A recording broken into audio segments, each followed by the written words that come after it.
Welcome everyone to the Apex Legends African Throwdown, brought to you by NODWIN Gaming Africa. Now, of course, you know, we're going to go back to our Group C matches and finally fix them and finally finish them and finally see who's going to be going through to the top 10 slots for the next phase. But first off, let's take a look at your schedule to see what you are in store for tonight. As it stands, of course, we have already finished our first map, so the only maps that we'll be seeing tonight are match 2, 3, and 4 to finish off those points, and hopefully this time we won't be dropping any Apex updates. Touch wood. Okay, yeah, we're fine. We're fine. We're fine. We're cool. And on that note, let's take a look on the prize pool to remind you about what these teams are playing for and what they are competing here. So, of course, we've got a total prize pool of $1,000, with fourth place taking $100, third place taking $200, second place taking $300, and your champions of the African Throwdown taking $400, and all the bragging rights that they are the best in Africa for Apex Legends. On that note, how exactly do they manage to get to the next phase? How exactly do they manage to get themselves a share of that prize pool? And that's, of course, points. Points, points, points, and points after all those matches are tallied up. And if you take a look at it, the main things are placements and kills. Of course, your placements, you get a derivative of those points, with first place taking 12, second place taking 9, etc., etc. on your screen. As you can see, at 16th to 20th, not getting a single point. So definitely don't want to be those first 4 teams going out.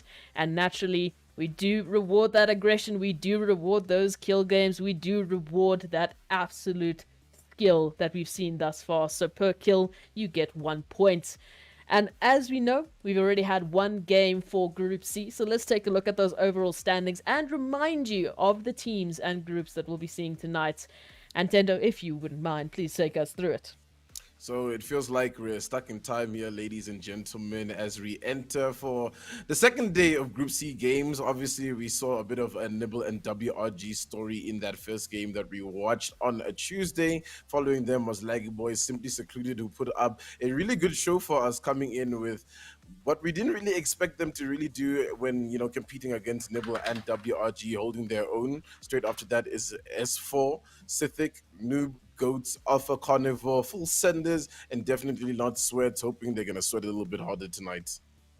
And for the rest of Group C, of course, from 11th, we've got Nibble Staff, we've got the Boys, we've got Zone Reapers, Nexus Gaming, Demons in Heaven, Outlaws NG, Dads of War, Early Access, TMCB, and 69 coming through, of course. And some really, really awesome representation in not only this group in terms of the countries that we're seeing, but also just, I mean, the fact is we've got a Nibble Staff team with the Nibble main team in one group, which I find interesting, because, you know, if the two Nibble teams run into each other, it's going to be a fun time in the Nibble Discord. So I'm waiting for it. I'm keen to see it. Ira, from your side, what are some of the teams that you are looking forward to seeing today? Honestly, it's the teams, Laggy Boys and Secluded. We saw them really try their utmost in day number 1 of Group C, and I'm really looking forward to see how they can utilize that sort of gameplay to their advantage. What did they learn from game number 1? What can they implement it into today's sort of games? And yeah, those are the teams I'm really looking out forward to. You would love a story from the Nibble staff, Glenn and them, to sort of represent from their end and get into the semi-finals. That would be interesting as well. That'd be really, really interesting. I think the Nibble staff team would be over the moon. And obviously, they will never let the Nibble main team forget it. Ever. Yeah, definitely. Never let them forget it. But it should be interesting. And I mean, Group C, Tender, we had this discussion, right? We were expecting WRG. We were expecting Nibble. It was the Nibble WRG show. But we also had Secluded come through, of course, in that 3rd place spot. We had an absolute cracker of a last game with that last zone. Just chaos, just absolute chaos, but ultimately Nibble played it beautifully. WRG was absolutely sandwiched. It was chaos. What are you expecting from today? Do you think the teams have had some time to, you know, a little bit adjust, maybe re-strategize and go back to the drawing board and figure out a new plan of action today? You know, what I'm most interested to see today is what the zone pool is going to be like, right? Because I feel like in that first game, we kind of got a glimpse of what the night is going to be, you know, because usually in our broadcasts, we always get this I feel like it's a bit of a broadcast curse where the zone keeps pulling towards one direction. So I was really wondering if the zone was going to keep pulling towards that side and we're really just going to have Nibble and WRG dominating that area and pretty much dictating all the rotations around the map, because we did see a lot of spots as well making late rotations as, the norm that's been in these group stages for the most part. Maybe it's going to dial down a little bit more when we get to the semifinals. But today, if zone doesn't really favor Nibble and WRG, I feel like it's going to be kind of interesting, right? Because then one squad is going to be faced with probably the hordes of teams that are going to be rotating on one side of the map, and vice versa, right? So yeah, man, I'm pretty excited for today's games. I feel like everybody's gotten a chance to have a little bit of a breath of fresh air. Maybe some people needed that breath of fresh air and they'll come in today and really show us what they've got. It might be that, and I mean, we did speak a lot about last week's game. Well, not last week, this week's game. Again, it's so weird the timing to be here on a Thursday, but it's fine. We're here. Monday's games. There we go. I finally got my days right. Monday's games were a little bit awkward in terms of some of the teams rotating through. There was a lot of fights in the zone, obviously, and I remember we had 14 teams left. I blinked. I think I replied to Twitch chat. I came back, and we had 4 teams. It was a matter of seconds that everyone just died, and it was rotations coming out of zone after those fights. After you managed to survive, bam, the zone gets you, or bam, you're rotated into another team and you're out for the count. Iro, from your side, are there any sites that you think teams should really be focusing on, points of interest that they should be looking for, for loot, and also for those very, very crucial rotations? Honestly, the sites that they can go to is where they've dropped. I don't really want them to change their drop spots, because if you do remember, it was quite a wide spread from the teams.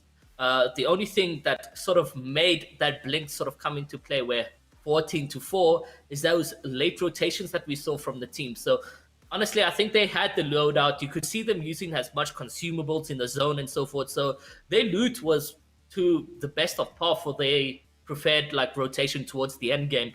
It is just that confidence that we maybe not seen from the teams that maybe could be better with the warm-ups. You could basically say warm-ups to game 2 with Tuesday and Wednesday not coming into effect. But yeah, that's what I would love to see, is these early rotations, playing a Gibraltar to their advantage, disengaging with an Octane, Q, whatever the case may be.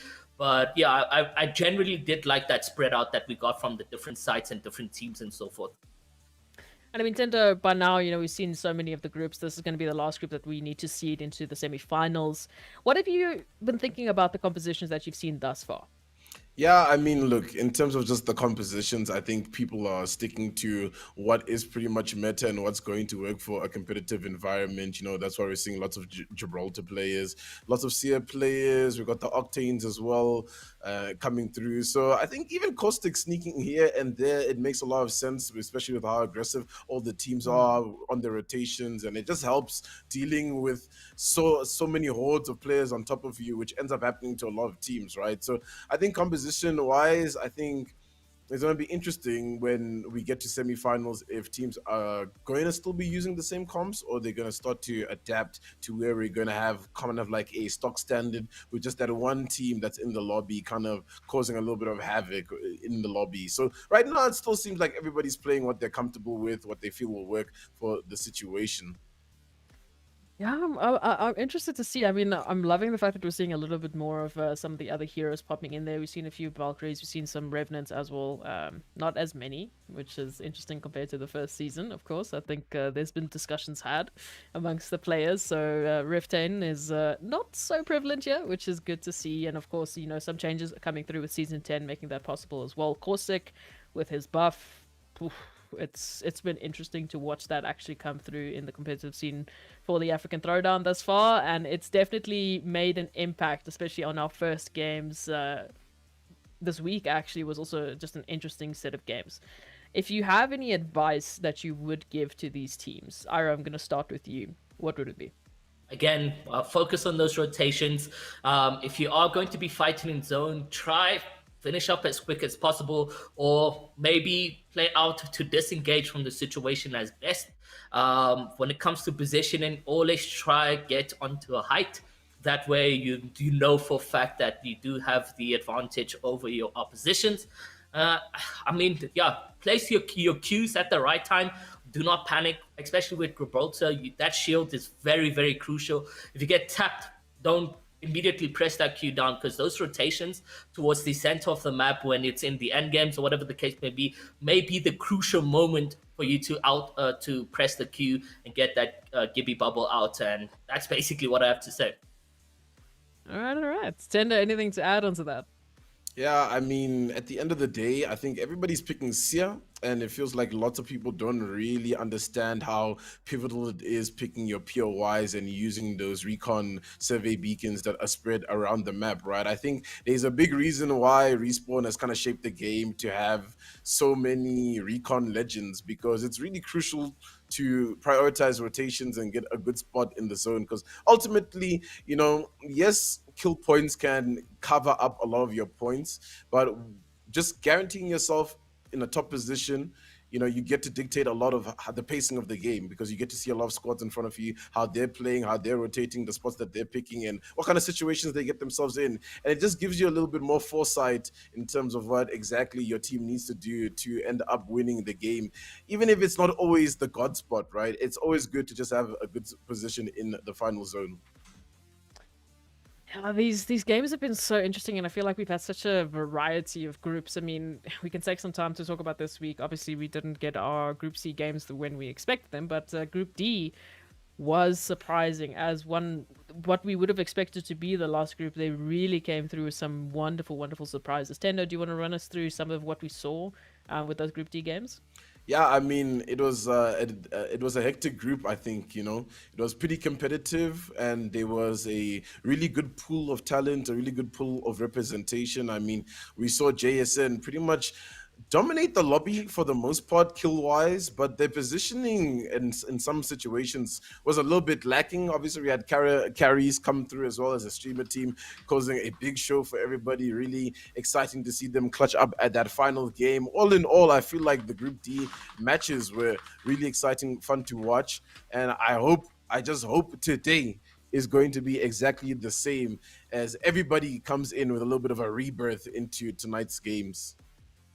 Well, can Group C bring the action and absolute fire that they did on Monday, and will they replicate their success, or will some other teams actually jump in and take the W for our second game, first game of tonight, but second game overall for Group C as they fight tooth and nail to get themselves into those top 10 slots? I'm going to give it over to your amazing casters, Tendo and Iro OG, to take you through the action for the first match of tonight. Guys, take it away. All right, it is the second match in this Group C fixture. Right now, Nibble and WRG are feeling comfortable coming in to the day without too much pressure here. And this kind of feels like a throwback to all the way back in the first Apex Legends preseason, where the games in the groups used to be best of threes. You know, I feel like it's quite interesting coming into this one, where it's still a best of four format right here, but it's technically a best of three. Do you play differently now, knowing that you only have 3 games on the day here? Honestly, for the most part, hopefully they were listening, to the introduction today, to the outro on Monday, where we emphasize that rotating early is very key. I'm hoping that some of these teams took some notes, and they will be implementing that, not going into the zone fighting and so forth. So I'm hoping that within these 3 games we are seeing a different sort of aspect from these oppositions and teams that we have right here, especially for that bottom 11. I'm hoping they put a lot of time, because it's like a gift to them that update sort of came out, so that they can have that breather, so that they can get in as much as they can. And hopefully, Tendo, that's what we're going to be witnessing this time around.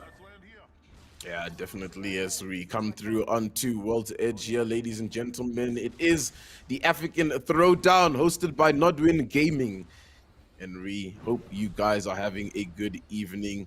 The players are ready, dropping on in, and I'm curious to see if anybody's swapping up their loot spots, swapping up their drop spots. But for the most part, I think we're going to see similar drops for a lot of these teams.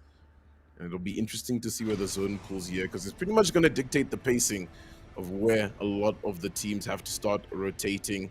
But places like Fragment obviously getting contested. The loot's always good there. There's a beacon for the squads to get, scan the zone, plan the rotations out. We've been talking about how crucial it is. WRG making their steady voyage towards the thermal station, tried and home. And I feel like Nibble's probably landing there at launch site, probably on their normal loot path. But so many squads there up at the north, eh? Too many squads, I feel. And this is where we basically saw the zone sort of being fought, or these players meeting each other. It's that north side is really contested for the most part. Even Nubble getting a split drop, the dome and launch site, so they're even comfortable to the extent knowing that nobody's really landing in the south, and that's where we see a lot of the players sort of drop towards these mid games and end games, is because it's bound to happen. We're rotating in smaller zones. You're going to find yourself in a sticky situation. Yeah, and I wonder if it's because they know that the south side is dangerous. Nibble and WRG are dominating that area, so it's going to be a little bit tough for them. But we're here in Skyhook, and there's a lot of teams stacked on top of each other. We do have the team of Simply Secluded, who came third place in that first game we did see, and we're hoping to see them put up some good numbers. Alpha Carnival. Up top here is Papa Joe with the Sentinel in hand, trying to look for a little bit of contact. Can't really find anything. Armors on both teams isn't really in a good situation. And I mean, we never really touch on the armors, Evo Shields are such a gift in Apex Legends, especially if you have one teammate who is really good with snipers, with the marksman rifles, maybe even the bow check, if it's to your fancy, leveling up the armors for the team, keeping that damage stacking. Yeah, that's something that I don't think a lot of these teams actually, strategize the most. Is that, like you say, you farm the Evo, you get that Evo damage to upgrade your shields and so forth. With a marksman rifle or sniper player on your team, you can easily swap out his Evo shield that he currently has on, give you the better one, and continue farming the Evo. And that way, going into the end games, you're looking at a much better situation. Hopefully, we do see some of the players utilizing that to their advantage some way or another towards the end game. Yeah, and you really do have to prioritize stacking on that damage, right? Because you don't want to be inactive in the lobby. You need to be very active, or else that's when you get caught lacking. That's when you're stuck on rotations, right? Because a really good team that's on a really good path, right, will take fights even along the way, right? When you can take fights, because every piece of damage does count to leveling up those armors. The zone is going to be pulling towards that Geyser side, just tipping outside of Fragment East. So these zones are typically very tough when you don't have a spot to work with. You can get gate kept quite often. And I mean, north side of the map right now just seems like a festival, man, of squads, as they're just in and out of the area. They're pretty much just getting sucked into the idea that there's teams all over and we can't make these rotations because they're really risky, right? So they're just trying to hold off as long as they can. They're kind of hoping for the teams in front of them to move. So Alpha Carnival right now on a really slow path. They need to get towards the zone, but they're taking a lot of time trying to get this loot. And I mean, looting is such I want to say a simple thing in the game, a simple mechanic, I guess, if you want to call it, right? But it's such a crucial mechanic, right? Backpack management. How much is enough? Yeah, exactly. How much is enough? But before we get into that talk right here, you can see this action on S4B as he pops up that EVA 8 and he manages to clean up that lobby. So already for the team now, they are sitting on, I think, for the most part, 1 kill point. I don't know what happened over there. But yeah, like you mentioned, looting. When you know your drop spot, you should know where there's, floor loot, where there's the chest or whatever the case may be, and loot as quick as possible. Move from one building to the other, and try and make the engagement if you've comfortably looted everything and you know that, okay guys, this is the loot we have, can we push and get those tags. And like you mentioned, you can't be inactive too much here in the Apex lobby, because if you're getting those tags, it's sort of setting dominance, and once you do that, it's sort of like, okay, let's run away, guys. This is not the situation we want to find ourselves in. If you've been inactive, you're sort of setting instability for your team, that confidence going into the next battle, the next endgame, the next rotation. Hopefully we're going to be seeing a lot of these teams sort of say, hey, I am here, I'm ready to take on the fight, and not try to be too passive in their situations. Yeah, man. And I mean, you know, taking up these fights and doing this damage is also just about showing presence at the end of the day, right? You don't want a squad to just run up to the building and all of a sudden you guys are engaged in this 3v3 without really much awareness, and shooting at people and showing that you're there is a really big factor. Because, for example, right here, Nibble showing a lot of presence, so a lot of teams are gonna not have the option to play on that building. And now Nibble's being really aggressive here. Tenchi is looking for blood, Oxstar in hand. He's trying to get the stick here, doesn't get it off. The gas is gonna pop. So now he's gonna hold things steady. 20's coming in for a little bit of backup. They're swooping in to try and do as much as they can. 20 here playing on Watson, does a lot of damage. Not too much, but look at Tenchi. Tenchi's trying to be active and get inside here, get involved. The whole of Nibble is waging this war against the squad here of TM as they just hold things steady. One player is knocked, leading out fast, and they do get the first on that. They will get their point in here. Tenchi swooping in, flatline in hand, takes down the one. He's looking for more here. Nibble looking to clean things up, but there's a lot of traffic happening in here. There's a team from behind, if I'm not mistaken, so now Nibble has to get involved in another fight once again as they hold things off. The armor's still good on them. They can back off. They do have the option to.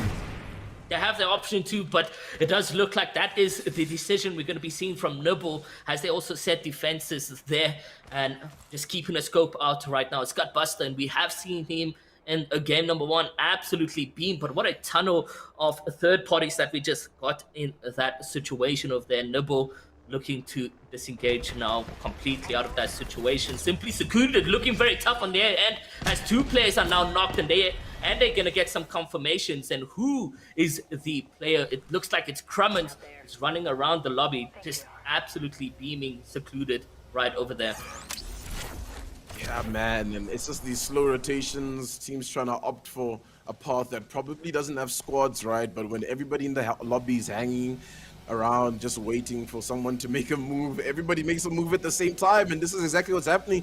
And we get these zone fights that just break loose, and it's not really fair on these teams, you know. It's everybody kind of just has to adapt and play a little bit faster. And we go back to looting. It's the looting phase that I think a lot of teams are struggling, especially in this group with, and it's slowing down the game. I mean, S4 is sitting in the zone on a replicator. Yes, I understand you want to get the meds to just make sure you get in safe, but look at where Nibble is. Nibble's being in you know, active. They're even pushing through the tunnel. They're looking for some fights right now. They know they have a lot of control of the area in Geyser where this final zone is, so they're looking for fights in a safe spot, in a spot that they know they can retreat in. As we pull in to witness exactly what is going on here is Zone Reapers building just holding off for a little bit. Holding off here, but they may be dealt with the damage and dramatic W key that we get from Nibble. It does look, for the most part, it is passive gameplays, and Gutbuster still needing to farm that Evo as he's still on a blue. And we are reaching those end games now where if you beam 3-2-1, you can get eliminated as quick as possible. Gutbuster finally dealing enough damage now on the Evo purple. Tenchi looking like he's a bit aggressive, and he's trying to make a play right now with his flatline, not able to connect anything, and Oxstar getting thrown over here as well. There's Zone Reapers just making sure that everything is safe on their end, trying to keep the safeness to themselves and sticking to the situation. But Nibble now looking to corner the situations as they shoot through the window, and a nice 34 coming in from that G7 Scout.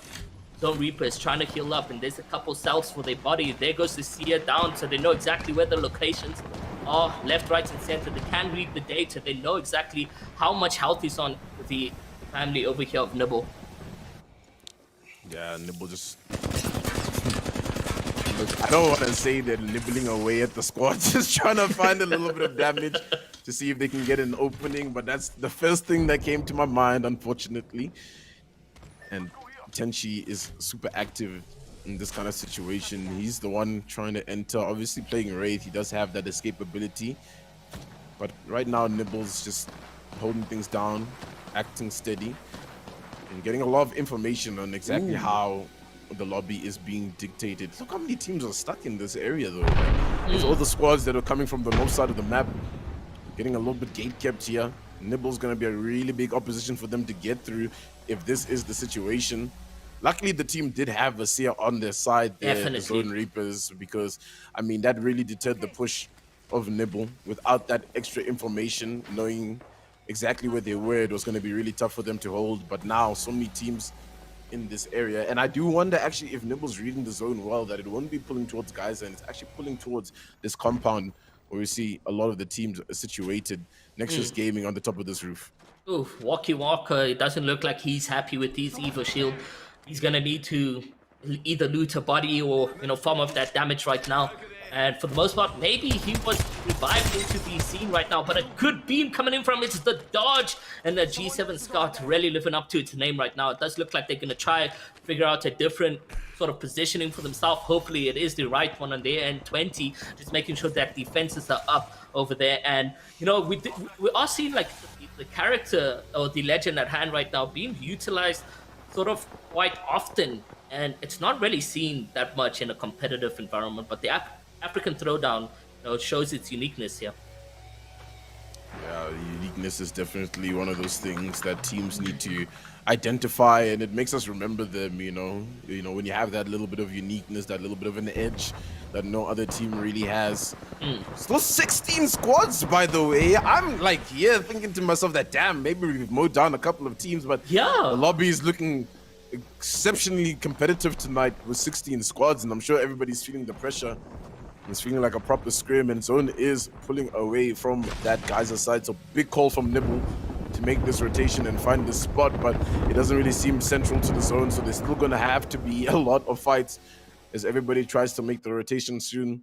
Down to 16 squads for the most part. The zone will be closing in the next 2 minutes as everybody needs to start plotting their rotations, and you can see Nibbles trying to be active on this one and get ahead of everybody, but now everybody's actually seeing this one. No, actually, Cutbuster's coming in, PK in hand, yeah, charge up, can't find the shot, Cutbuster goes down to Max, so now Nibbles in the top spot in a 2v3 to try and bounce this one off. Tenshi's taking up a lot of damage. There's just too many squads here that want to get involved in the fight, and now Nibble in a bad look. Unfortunately, they have to back off from the situation. Cutbuster out of this one, and the team there of Zone Reapers does so well to hold off that push, and now Nibble, everybody's focused on them. They need to just find a little bit of solace in their due to hold things down steady. But yeah, man, I mean, it was very close there. It was almost curtains for Nibbles. Almost, and Tenshi literally running around with not that much HP at hand, but luckily for him, it's Wraith, he can disengage quite successfully. They can make a play for the card and maybe miraculously get a late reboot over here, revive, and maybe that is the case that we're going to get from Tenshi as he's now making his way over to get Gutbuster. No, it doesn't look like he's actually going to be... He is doing it! This is absolutely going to be clutch moment. This is the most ballsiest res I've seen in my lifetime. I swear. There is literally like 4 squads in and out of the area, not to mention the squad still, and guys are trying to make the rotation after reading the zone. Tenchi's getting shot from behind now. He's burning them. They're on fire. But is it going to be enough? The rampage from Lean Cup here is going to be a bit of an issue, but look at Tenchi on 1 HP, literally living on a lifeline. Someone get this man a drip. There we go. There's that drip, exactly. It's that Phoenix kit. Just a couple more seconds left on that, and he's going to be in a good position of HP. Gutbuster now alive and well, but look at his Evo. His loot as well might be detrimental. DNS is taking a couple shots back in front over here with Kaio plays, but it does look like DNS trying to disengage, and Talon right now on literally less than 10 HP. Van as well trying to get a couple cells in for himself, but he's not looking quite good as his team has sort of disengaged in that area. But just look at what a sandwich and stacked burger, I could say, that we have of players right now. It's literally so thin, and that's here, honestly, getting all the information as much as possible on where these players are situated. And it has been a crucial player with this zone over here. Honestly, I would hate to be the observing team right now. They must be having a tough time to pick what fights that we really need to be seeing. But shout out to the production team as always, guys, bring us this wonderful production tonight, guys, as the teams are starting to wage war. It's like a snake of squads here, dude. Like, they just like so many squads. The names are stacked on top of each other. DNS goes down. All of a sudden to Nibble, who are just back in the game. But Zone Reapers is still a problem for them. But no, not enough is going through here. There's knocks on the opposite sides. It's Gutbuster with the PK dealing a lot of damage. Finds a knock in the mix of it all. There's gas everywhere. There's teams on top of everyone. Tenchi's trying to get a heal off. And Zone Reapers calling down the ulti here from Time to Kill. Is the ulti gonna be the decider for a lot of these squads in and around the area? There's still 12 squads up somehow. I don't even know what's going on. Zone is nowhere near any of these squads. They need to make a big rotation coming in here as everything is settled down just for a little bit. Oh, Tenchi's the only one up.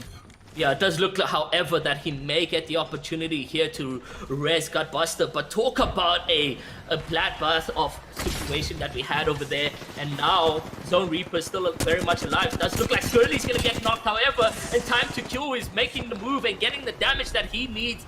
But 10 squads remaining, 28 players across the board.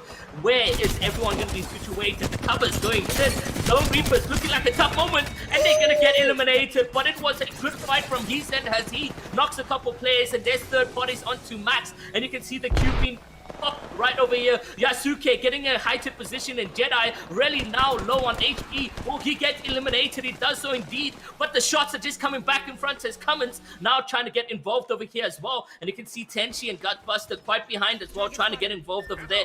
And S4DB in a good position for themselves for the most part. It's an open-ended zone. Tenchi pops the ulti and the Q just in time here. Will he get Gutbuster out? Actually does, but it's an open area. There's so many squads around. If he gets this res, it'll be huge. But someone takes the portal. The Thermite's gonna be good. He's trying to pop their battery. He gets it off, gets the banner of Gutbuster. Somehow they're alive. He gets the one armor out, so he's gonna play with the armor swaps around him here. Tenchi trying to do a madness as a solo in the zone. They still 8 squads up. WRG still in the lobby. We see Lone in the kill feed. So they're still in here, they're still involved, and look at Tenchi on the outskirts of the zone, dishing out damage with the flatline, gets the Q to try get in here. This man is trying to survive against all the odds around him. There's so many squads, either 8 in hand, trying to pop up whatever shot he can, but it's not enough. Noob Goats is there to clean it up. No, he's still here. I thought he went down. He's still alive. He's still doing madness here. He drops down, either 8 here. He's doing scenes like Hardeki, but it's not enough to keep him in the game. Nibbles out here, 6 squads still alive. Noob Goats on a lifeline. Honestly, what a John Wick play coming in from Tenchi as he tried to do the most he can, but it was not enough. Down to 6 squads as these players are dropping like flies. Yes, Boom trying to make a play, knowing that the players and oppositions are quite low. Convol now fully healed up, and Eve also revived in the situation, but it's a left, right, center as they knock a couple players, and Demons in Heaven managed to get the eliminations over there. Boom now needing to be revived as they go into the end game with 4 squads remaining and 52 seconds. That zone is going to start moving in, but WRG Lone also dealing in a couple damage over here, and they look very much quite spread out, trying to deal the across the map right now. But White Rabbit Gaming very much quiet on the end. We didn't see too much from them, but they sit in a couple kills for their team. It does look like they are sitting on 5 kill points for themselves already, and this is the final moment as we are down now to 25 seconds until the zone sort of says, you guys got to start making the move, and it's a very much open plan area. So where are these players going to be positioned here, Tendo? Yeah, it's gonna be tough.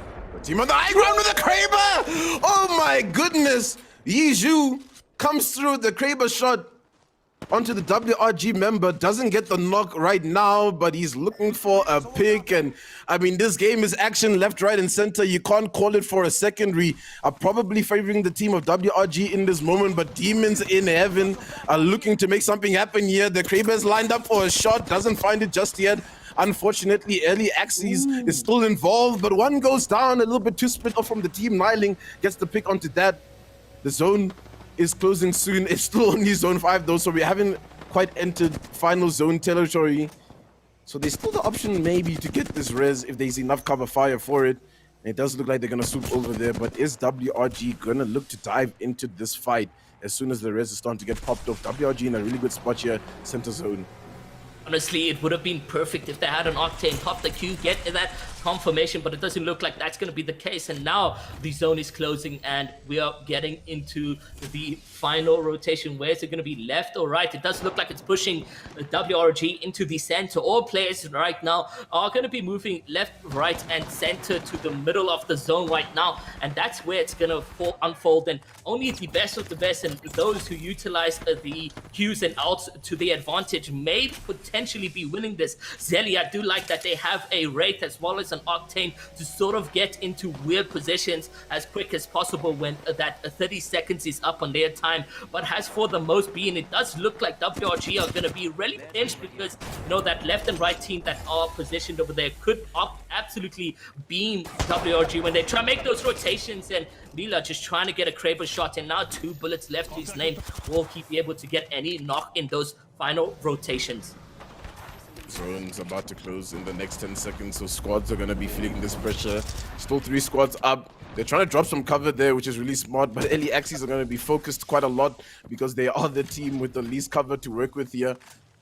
But now, as everything settles, the dust falls down for a tiny little bit, as everything is about to get intense. G7 scout shots coming through from Rexu to hold off the ground. And that team's gonna have to start moving in soon. And now the zone is gonna cause a lot of pressure onto the team of Ellie Axis who's up there. And Lone's here with the L-Star, mowing them down, dealing so much damage. Not much you can really do from that angle as everybody's looking up for you. And they're trying to climb up there, but Lone is just farming them. WRG dominating the lobby. They're looking to close this one up. As it stands, the ulti's coming down though. There's still so much action from everywhere. There's a dome, a little bit of a safe haven for this team to work with. But WRG here, they're looking good to close it one. Still 1 squad up. Is there a solo lurking in the shadows? Yeah, it is just early access, but no, WRG closes it off. My goodness, this game was action-packed, back to back. I mean, we were screaming at the top of our lungs off here. I feel like the players are feeling the exact same energy here.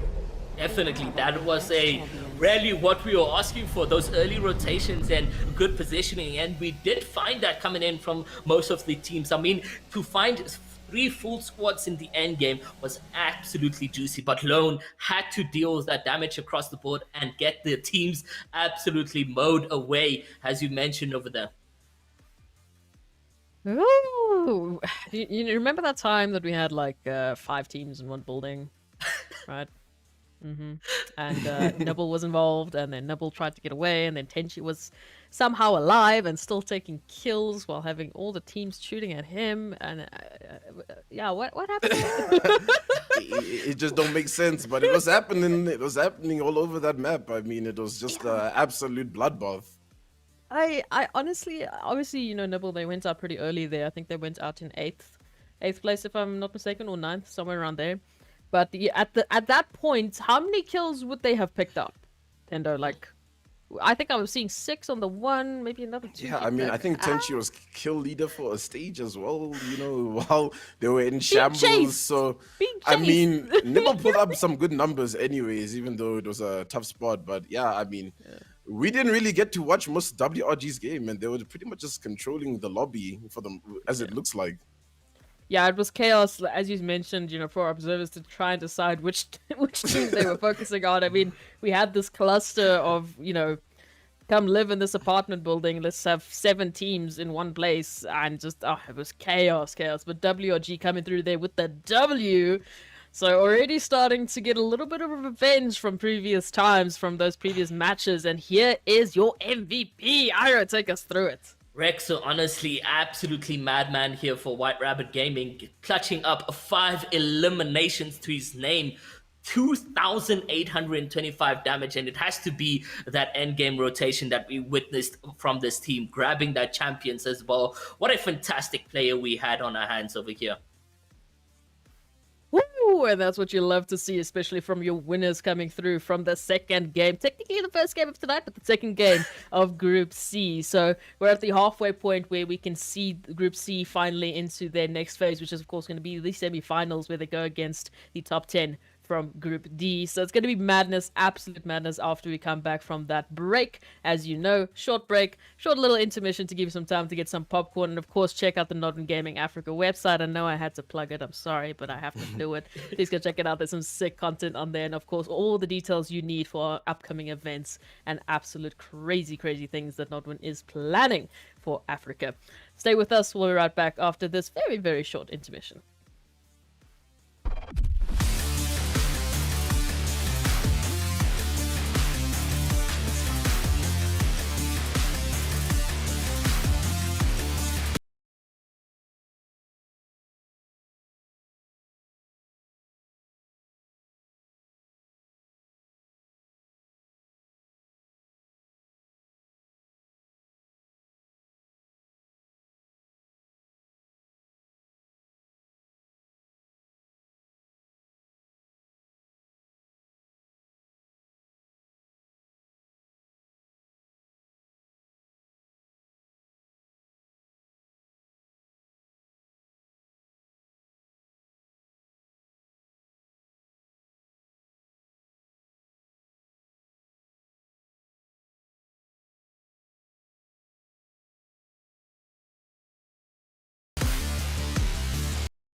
Welcome back, everyone, to the Apex Legends African Throwdown, brought to you by NODWIN Gaming Africa. Of course, my name is Proxy. I'm your host for tonight, and I'm joined by these amazing casters that lost their absolute minds in that previous map. Naturally so, because Group C decided to come through and be the highlight of this week with an absolutely bonkers map. And the first map of tonight, if I can understand that was our first map of tonight. We still have 2 more to go, and of course we'll then know who's going to be going through to the next phase for Group C. But first up, let's take a look at those standings and see who came out on top and who maybe fell a little bit short. Tendo, if you would please take us through this. Coming through it, we've got WRG obviously up at the top, and they managed to rack up 14 kills, guys. So when I said that we weren't really getting to see what WRG was really doing, I kind of imagined they were really controlling that south side and all the rotations on that south side, and they probably pulled in and controlled the lobby quite well after that early axis who we saw at the end. They did really good as well. I mean, I was pretty impressed with how good their rotation was with the spot that they had. It was a bit tough towards the end, obviously, but sometimes you can't predict where that zone is going to go, right? In those kind of situations with 16 points. Demons in Heaven coming in with 11 points. Nibble fourth, even though they didn't get too many placement points, they come through with the kills, and we saw them kicking up those kills, definitely. S4D coming in at 5th, Nexus Gaming 6th, and then Noob Goat 7th, Full Senders at 8th, the boys at 9th, and Laggy Boys down there to round it off at 10th. And those were your teams that were popping off just a tiny little bit in that second game. Sorry, I'm getting the games confused. This whole It's weird. It's still weird. yesterday kind of thing. It's still it's the first game of the day, but the Numbers. second game of the look. I win the trophy when it comes to not being able to put numbers and English together in one stream, so it's fine. You can come second place with regards to that, but I take the first prize in messing those 2 up. But yeah, Group C coming through there with an absolute bang of a first map coming for the day at least. Second map thus far, so we're still quite close to being able to see those teams into the semi-final spots. Of course, only the top 10 will go through from Group C, and so far we've had Nibble take one game, we've had WRG now take the second game, and yeah, it's quite interesting to see all of these other teams filtering through that and actually coming through and being quite surprising. I mean, Early Access definitely wasn't a team that we were talking about, but here they are on our lips talking about them now on the standings. So there's a few more teams that I think are going to be surprising. Tendo, what are some of the teams that you're looking at?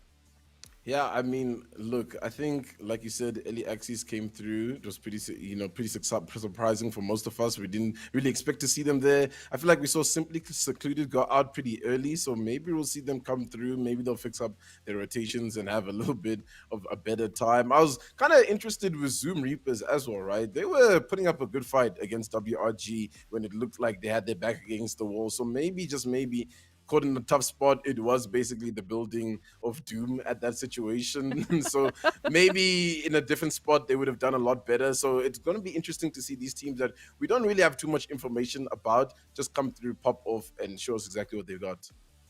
All right, for the teams that obviously are finding themselves in 11th to 20th from that second map, and of course, you know, maybe even the same teams that they found themselves in 11th to 20th from the first map that we saw on Monday, what would you say is the main cause of that? Obviously, we've got absolute powerhouses like Nibble and WRG going, just running chaos and havoc in our lobby. But what would you say is some of the advice that you could give to those teams that need to really pick up points?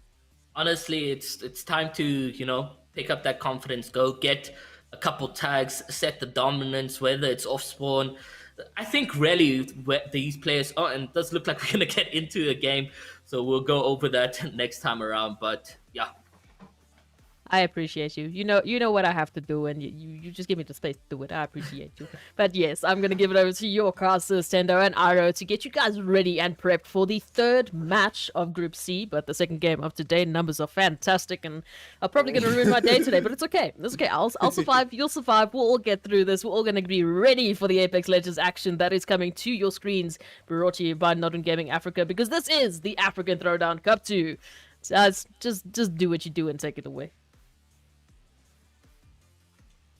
All right, it is a time for the third game as math is becoming the real kryptonite of tonight.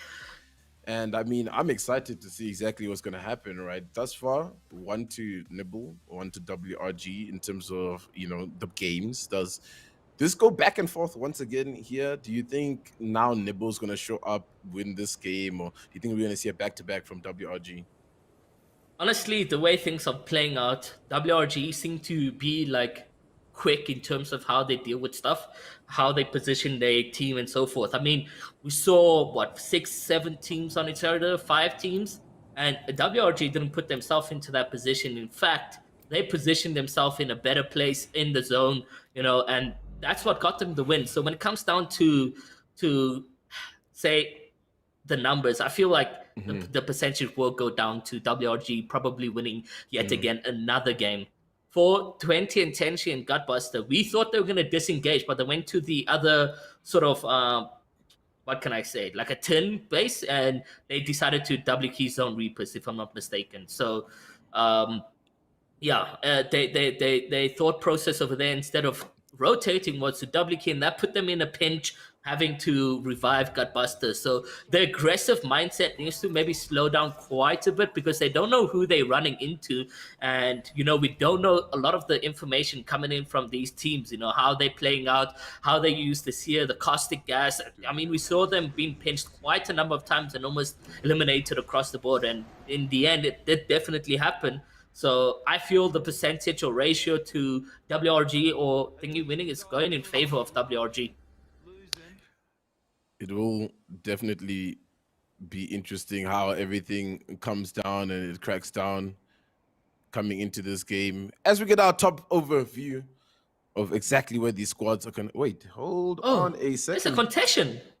Yeah, I was about to say WRG normally is alone at Thermal Station. Looks like a team is picking them off in this situation. So I wonder if we tune into this right now, what is going to go down there? Because Thermal's tough, right? It's a circle. The way the loot pops work, you kind of run into each other, and exactly right there. Shout out to the ops for listening out. WRG obviously won our second game here tonight, ladies and gentlemen, and it's Demons in Heaven who are looking to contest this one right now. They don't know that they're in for a tough fight, but WRG looking worse for wear to some degree, but actually they got that purple onto Rexu. If they can find this fight, it'll be really good early KP for them, to be honest. Honestly, you're right here. Demons in Heaven, sort of. I'm not gonna say griefing WRG, but griefing their loadouts in some way or another, because they've looted up, they've taken the loot, they've taken the ammunition, the consumables, and etc. and looking to possibly disengage, get that high position. So now, Niling alone, they could easily be beamed and possibly knocked if they get a 3-2-1 on one of these players over here. And for the most part, that RNG sort of went in favor for Rexu. Getting that purple shield of spawn is a really key moment. And you can see now full-on disengagement coming in from Demons in Heaven. And for the most part, we did see them, come second last time around, or third last game? I think it was within the top 5, so they are definitely a really good team. And you can see that they're opting to disengage rather than take that fight. But again, teams that can test off drop always have a statistic, where it's gonna be putting yourself at a big disadvantage, basically. You don't have, like you said, you illustrated it quite well, where you are not necessarily griefing, right? But now you split the loot between 2 teams. Now you have less loot, and we all know how it is. We all love to hot drop. It's a little bit of fun here and there, right? But loot-wise, it's never a good idea. You'll always be worse for wear at the end of that. And a team that's looking like it's rough for them is Alpha Carnivore, that go down to the hands of S4. And S4 being really good competition so far in the lobby. They've been holding up in a lot of these gunfights that we've seen them in. They're making some rotations, even though they can be a little bit slow, but gifted the zone a little bit this time, a lot of those North teams, especially with that pull. Oh my goodness. Dude, if this ends in fragment, it is going to be a crazy end game if we see as many teams as we did in that previous game. But teams are falling early. It looks like Noob Goats going down as well. Only the Gibraltar player up, just looking for a little bit of room to play with.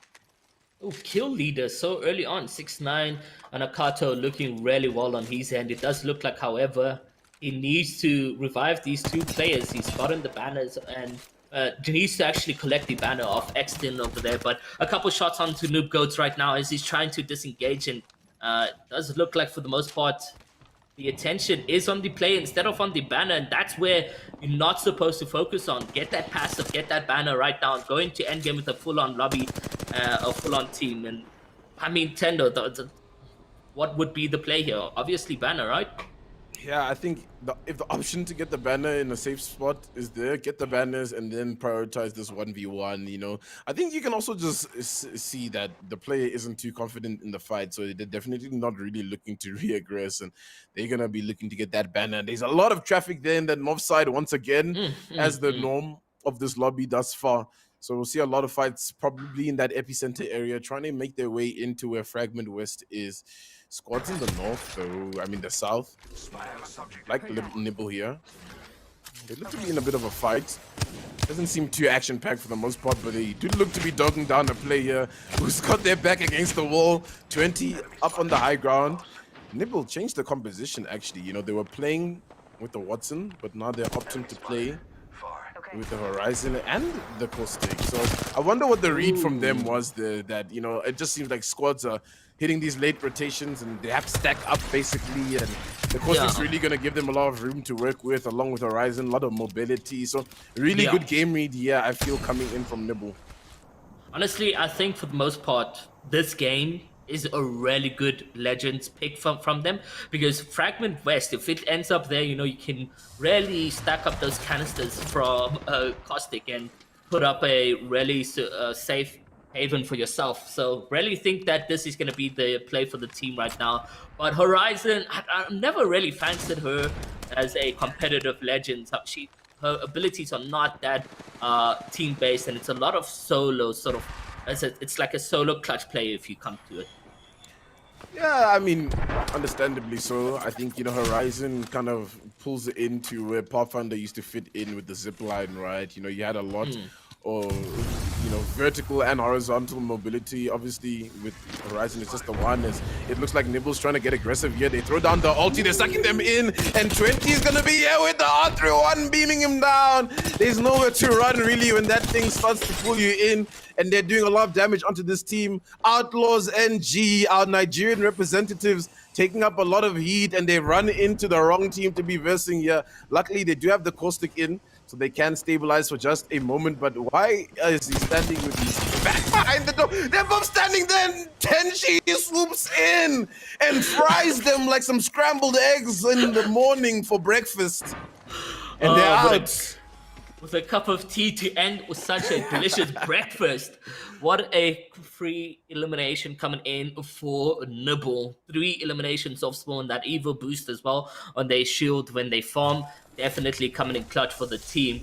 Demons in Heaven, hello, what's happening over here as WRG is now making a move, and Lone with the All-Star, he's absolutely dealing a lot, but he's gonna get knocked and he's dead. Now Nyling coming in from behind, Rexu left, right and center. They managed to pick up the eliminations of them. WRG eliminate the team Demons in Heaven. For them, it's not really well, and now here comes the third party.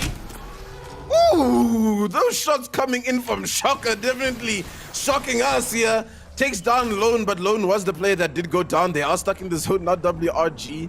So it's really tough for them, and actually crazy to see Simply Secluded make this full rotation from the north side of the map. The cracks are huge here, and it's signs to go. They're gonna jump onto Nyling and Rexu. Nyling goes down. It's only Rexu and Simply Secluded coming in here, showing us that fire they had on the first day.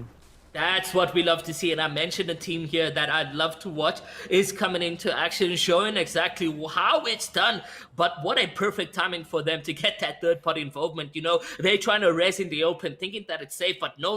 Here's Secluded to come in and get that clutch moment for them. A couple eliminations, and we are seeing a different game. However, 12 squads remaining. And where's the action that we had in game number 2 as all these players sort of dive down into the lobby as they get eliminated. And again, now on 6-9, who's have the kill lead on his team, but it's only 2 players on their end. And Inakoto already with the max Evo on his end, does look like he's dealing quite a deep damage across the board. The boys trying to get in that L-Star beam, and he's gonna go down to literally 1 HP. Now Noah literally being pinched, and there's that octane push. He's gonna get down for being too aggressive, and that's not what you want from your team. There goes an ultimate from Caustic and a canister to keep the players off their end. Will they get the revive in here? The boys trying to do as much as they can on their end. It does look like, for the most part, this action is only beginning. But 6ix9ine, NODWIN is dead. Yes, in the Kato, trying to make a play into the place. And there goes the thermite that's placed. And it does not look like anything's coming to their hands over here. Has in a Kato trying to disengage and get into a safe position. Very lopsided fight that was, and it's always hard to fight in these buildings, especially with the Caustic. You know, they just cover every single angle. The boys back up on their feet, and this is it. This is a fragment zone, and this is exactly what we're gonna see. The squad stacked on top of each other once again, just trying to pick each other off as methodically as they can.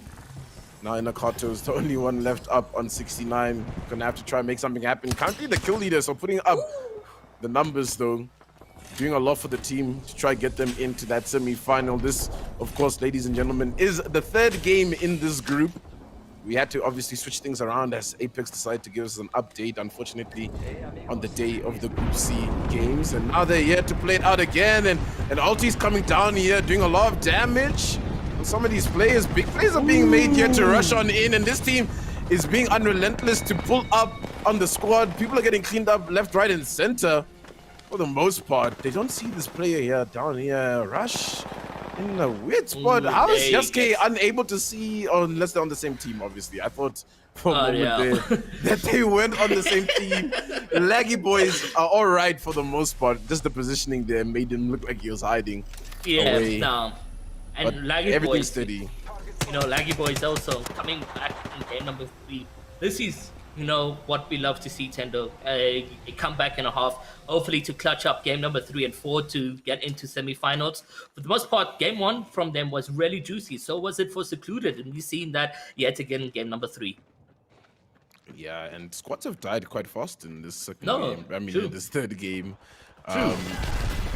You know, like Nibbles here, making some plays, working their way into the zone, doing a lot of damage onto teams. Armor situation's good. They got some good loot as well. They've got a good building to work with. They've got the Caustic, so they're bunking up. Of course, WRG is no longer a threat here. So the storyline of this back and forth where it's Nibble WRG, it's still in the playing field. And for the most part, I am wrong with that ratio. It did look like they get eliminated. And what a beam coming in from 20 as the dog gets eliminated. It does look like Inakato again doing the most for his team, trying to get that revive. Here's Horizon now trying to make a play, get that loadout, and a good position for themselves as they trying to W key. And this is what I was mentioning quite early on, is that the aggressive mindset is always at 100%, no matter who they go up against. And Tenshi trying to get in a massive shot. But it does look like it is a solo player, and Inakato, finally the kill leader, being eliminated, and he's done the works and bits this time around for the lobby, but sent back to think about what he can do better next time around. Yeah, man, I hate to be the spoiler of this game, but just based on how the lobby's lining up where Nibble is situated, I mean, they're controlling the entirety of Fragment East, and they can pretty much just dictate and see every single rotation in front of them.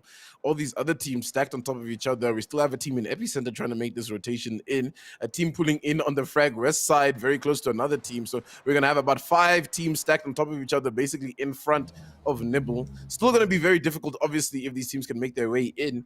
But for now, everything is steady in the zone. Simply Secluded on that construction building, trying to make their way in. The boys are waging a bit of a war. It's a rep push, but they're handling it well.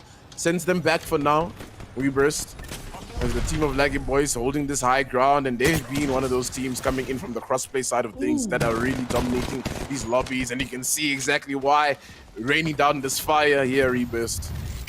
Yeah, Reburst, a phenomenal play across the board, managing to get White Hornet down, and it does look like he's going to get another one over there. Or was that the confirmation? Not exactly sure.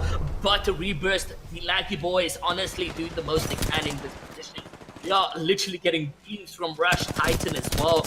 does look like they're getting eliminations on the board, and I'm not sure exactly what we're looking at in terms of team kill points, but for the most part, Rush Titan is sitting on 3. Laggy Boys with the Rampage over here, getting beams, managing to crack Yogurt Finger, and Yogurt Finger trying to make a safe rotation for himself, but it does look like he's going to get into a tough position as a third-party may come into play, but Coldfire, for the most part, he does have that seer and knows exactly where the location of Yogurt Finger is. Will he get the push in, or will they stay in their own little box safe to sound?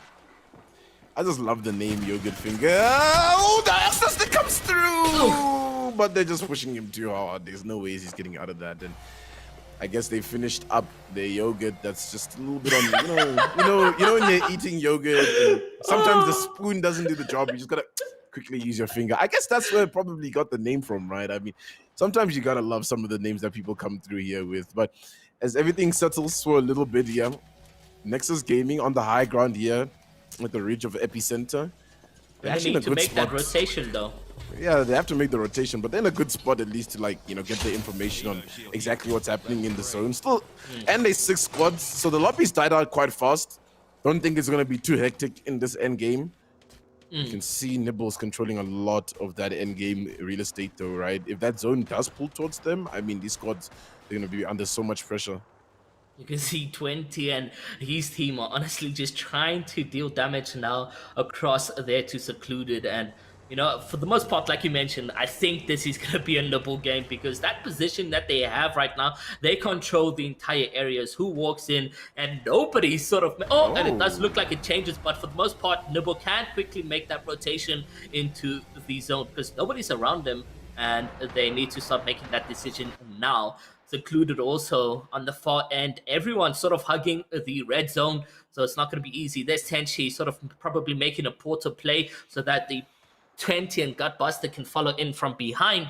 But we have the likes of Laggy Boy, Secluded, WRG, Crummins in here, and Walkie Walker, who's also in this game. So these 6 squads, it's only going to come down to who will be in the better position endgame. And for the most part, it does look like Nibble is finding himself in a juicy area, setting down those canisters from Caustic. And, they're looking now at the team that was just outside on the heighted position, who now also now need to make those rotations. Quite a proactive squad Nibble is, right? They're always looking for any contact that they can find, always really aggressive. Look at how all those teams are trying to cross this cavern here where the lava is. It's going to be an absolute bloodbath here as we tune into Wookie. On the fuse, interesting pick. Love that though. As they are just holding out here. The boys on the opposite side and dishing out a little bit of damage. Teams it's gonna get gate kept for the most part here, trying to make their way into the zone. And I imagine the team of Nexus Gaming probably still has a lot of high ground. As soon as I see that, they're actually stuck inside the bridge. They're trying to get on to this. And they're just trying to run out of the tunnel. The jump pad's gonna be good, but Jedi's in the sky. It's gonna fall. No, he's good for now. No, he's not. He's down, and it's just Dodge. Dodge is running into Nibble, though, and Nibble knows that, this is some fresh blood if they've ever smelt it. But for now, Nexus Gaming's hopes and dreams in this third game are still alive. Ladies and gentlemen, the zone will be closing in the next 30 seconds, and it's going to be really, really hectic for a lot of these squads to find their way in here, especially since there's a lot of open ground to cross. For the most part, it's been quite difficult. And, for the likes of Dodge, he managed to dodge his way from Nibble. And what a good position and thought process coming in from Nibble, actually, to position themselves on this height over here. And, they can honestly deal the most damage. Potentially, on the other hand, he's also got a weird position for himself. He's getting a lot of damage with that out over there. He's now going to pop his Q to get into the positions where his teams are, and for the most part, no, dude, this like player's gonna die. They're gonna die today. Godbuster! Oh my goodness! LA Lakers signed this man up. He just Kobe those guys. What do What a you mean? fantastic play from Gutbuster, and sitting on 3 eliminations, 1,245 damage. We may potentially be seeing yet again another MVP come into play right now. 20 for the most part, also dealing quite the damage, as now he's able to crack his opposition. Secluded lol. Man, that was just unfortunate. Secluded lol just trying to make some space to work with. Hasn't healed up just yet. The heal does pop through, probably pop the Phoenix. So Shaka's next to him. The team's okay though. The team's okay. They're vibing. Everything's alright. Nibble doesn't have control of the final end game for the most part, so they're okay to make this rotation. No one's really looking in their area. Ooh, this nade comes out of nowhere. The boy is gonna have to run away from that. Slows them down just a little bit. Dodge is still involved in this fight as well. There's 12 players in the lobby. Zone 5 making its close. And I mean, I feel like it's just bloodbath because everybody kind of has to rotate out in the open after being stuck in these buildings. So yeah. Yeah, I mean, you know, the likes of Caustic now can be very vital, popping those canisters and hiding behind them to try get the cover you need and so forth. So for the most part, you know, utilizing the builds, Caustics is just not going to work, and it does look like there's a little bit of a cliff and safe haven for some of these players to sort of hide behind, and maybe if they can get that position in. But it's also Nibble saying, hey, don't make that rotation too soon, as they deal the damage across the board. Tenchi now just needing to build up quite a bit, taking a couple cells. Dodge, for the most part, looking very much damaged over there, and there goes the portal rotation for Nibble. Yeah, and I mean, teams are just running out in the open here. 20's on a rampage with that R301, stacking up these numbers. As he drops down with the wingman, finds the shot. 2 squads left. I mean, they've almost cleaned this one up here, Nibble. But it's actually going to be a full-on 3v3 in this end game here. It's S4D who are still up. Oh, the ulti comes through. Duh, they're making this play. They're making this play. Nibble swinging around the corner. It's Tenchi on the opposite side. Tenchi goes down, though. It's Gutbuster and 20, but look how weak the team was S4 is. The ulti comes down as well. It's not going to do much. I mean, look, they're just picking up the bits and pieces at this point to clean this one up for themselves, but a little bit of a struggle as the Gutbuster comes through, soups up, and they just got that. I mean, Beautiful. Masterclass of rotations, holding zone, holding position, coming in from Nibble. I mean, like we said, as soon as we saw them in that frag east area, they pretty much win the game. Yeah, they do. I mean, it's such a beautiful game that we witnessed out from Nibble Esports over there. You know, the positionings, the beamings, the thermite plays, everything across the board from Nibble was amazing. The Kobe's, don't forget about the Kobe. The Kobe. The caustic Kobe's, that's thing now. That's thing. But that was absolutely the Nibble map to go to. Game 3 going in purely the favor of Nibble there. Unfortunately, WG, you know, catching those third parties, and you never want to be the victim of that, unfortunately, but it happens. And really, honestly, that game was quick. I think we had 8 squads left when we were on round 2. Yeah, really shocker, you know. Game number 2 was so intense, so beautiful to watch, and then game number 3, everyone's dead. It's like, wait, what happened? And dusted, finished, everyone is knocked and down and waiting for the final zone to come through. And it's surprising, but it's what happens in Apex, and I feel like a lot of these teams, they are just picking up the pace. It's like every single team is just getting better and better and better and better. Tendo, I mean, you know, we were talking about a few teams that we thought might pop through the woodworks and give us some surprising results. What did you think about this map? What are some of the teams that made you go, oh, okay, I see you, I see you? Yeah, I mean, definitely S4D. And I mean, yo, guys, couldn't you have picked an easier name to say sometimes? Trying to say that name be a little bit of stumbling. You know how the numbers go. But yeah, they came through.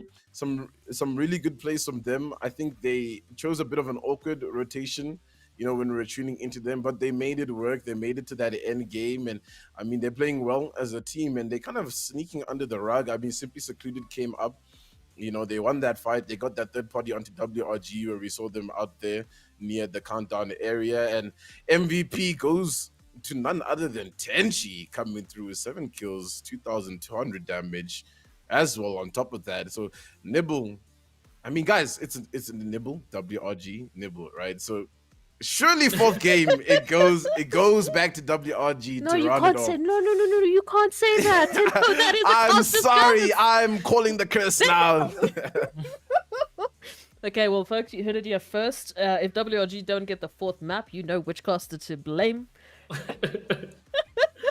But you absolutely well played there from Tenchi coming through with Nibble. I mean, he was beaming every single person that he found.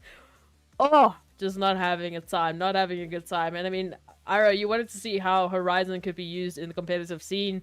20 made a showcase for you there. He made it Definitely. his mission to show Definitely. you how you could use Horizon. Like, honestly, he played it to really well, getting jumping down, getting that wingman elimination, and then immediately reconnecting with his team with the Horizon Q. So that was really nice from him, and it was just beautiful to see. Like I mentioned, what a beautiful gameplay that we witnessed out from Nibble. Was absolutely stellar. And of course, you're going to have to just wait for a little while longer if you want to see that final map come through. And of course, when we find out who's going to be your top 10 going through to the next phase of the African Throwdown Cup 2, brought to you by NODWIN Gaming Africa. Stay with us. We'll be right back.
Welcome everyone back to the African Throwdown Cup 2 brought to you by NODWIN Gaming Africa.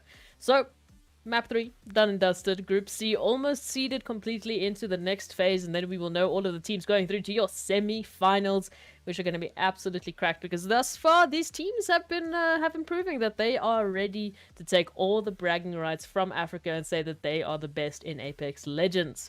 Let's take a look at those standings to see where all the teams ended up after that third match. Obviously, this is only the match standings. We will take a look at the overall standings at the end of stream. Iro, if you wouldn't mind, please take us through it. What am I watching right now? Is NODWIN Esports come in first with 31 points, but 19 eliminations. What a game at hand for them in match number 3. But S4DB in second with 15. And just talk about if NODWIN had half their points, so it'd still be first.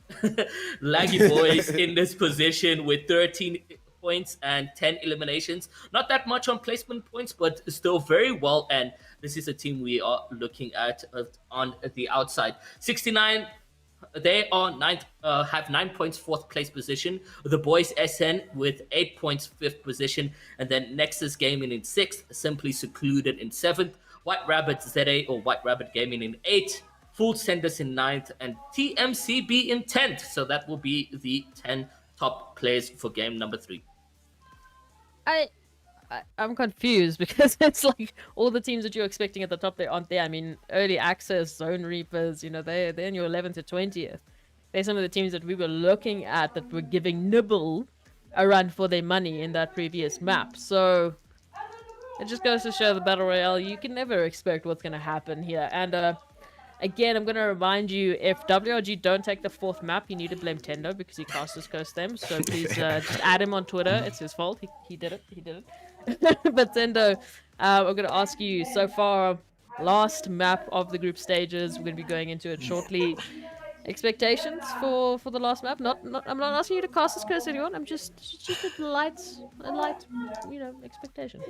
Yeah, I think, you know, it's interesting, right? Because the first map we had, or rather the second map, we had a pretty slow-paced game, you know, that kind of just bursted into action towards the mid-round, towards that end game.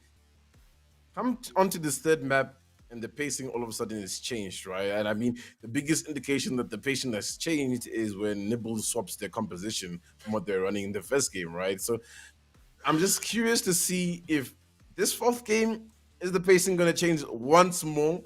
Then it's hard to predict. It's hard to have any expectations, right? Because I'm like, all right, this is going to be a night where we're just going to be screaming at the top of our lungs because of how insane everything goes. Everybody dies in that game just now, and we don't really get to see much action, right? So it's now, we don't really know.